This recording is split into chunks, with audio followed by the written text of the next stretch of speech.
Resisting Tyranny. Part 31, The Evil Regime Has No Credibility.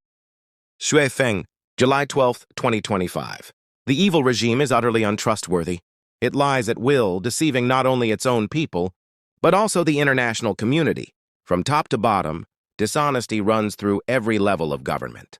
It breaks contracts, disregards promises, and fills the air with empty slogans. Every verbal or written pledge is a lie, crafted to deceive the world. Even the Constitution it created is nothing but a worthless scrap of paper. The regime tramples it with impunity, acting entirely above the law. Let us set aside the regime's long history of broken promises. Just look at the current state of society, and the tragedies caused by its utter lack of credibility become painfully clear. Do you know why the United States has imposed economic sanctions on China? Why it's strangling China's key industries and technologies? Why foreign capital and companies are fleeing the country? Why university graduates can't find jobs? Why the economy keeps sliding downward? While waves of private enterprises, large and small, shut down and go bankrupt? Why over 100 million Chinese citizens are burdened with debt? Why the government continues to increase its stability maintenance, budget, and intensify its grip on society? The root cause of all this is one and the same. The regime has no credibility. Let's take just one example. China's accession to the World Trade Organization, WTO. On December 11, 2001, China officially joined the WTO, pledging to follow its rules. Foreign capital poured in. Foreign invested enterprises sprang up across the country. Like mushrooms after rain, China entered an era of booming economic growth. Skyscrapers rose, factory machines roared, cities buzzed with life.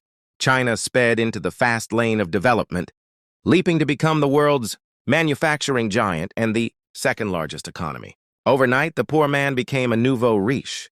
Drunk on power, the regime felt second place was beneath it, full of resentment and frustration.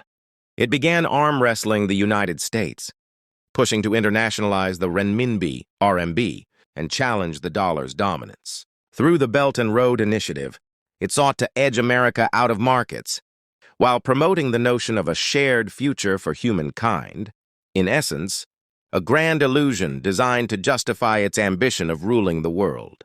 There's nothing wrong with ambition. The real problem was that after its rapid rise, the evil regime began ignoring the very rules it had promised to follow. It didn't simply say no, it stalled.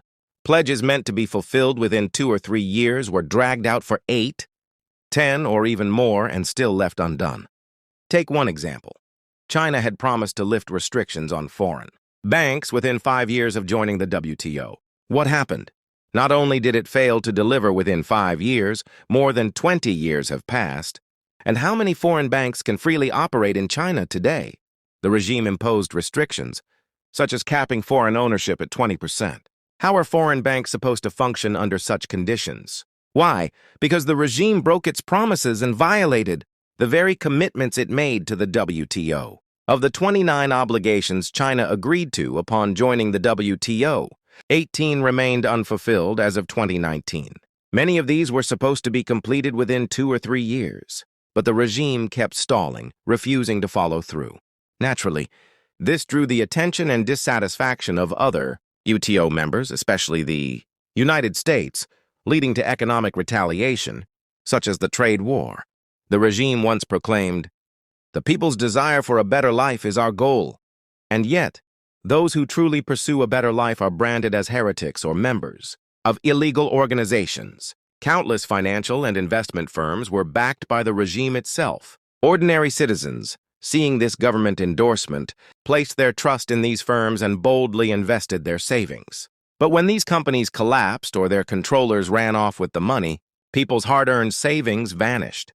Not only did the government refuse to compensate them, it cracked down on their collective protests and appeals. The regime showed no accountability. Investors wept in silence. One woman, having lost everything, ended her life. Before she died, she left a note for her son. "In the next life, never be born Chinese." Yes, in an era ruled by tyranny, being Chinese means living in helplessness, sorrow, and humiliation, stripped of dignity and denied the right to be fully human.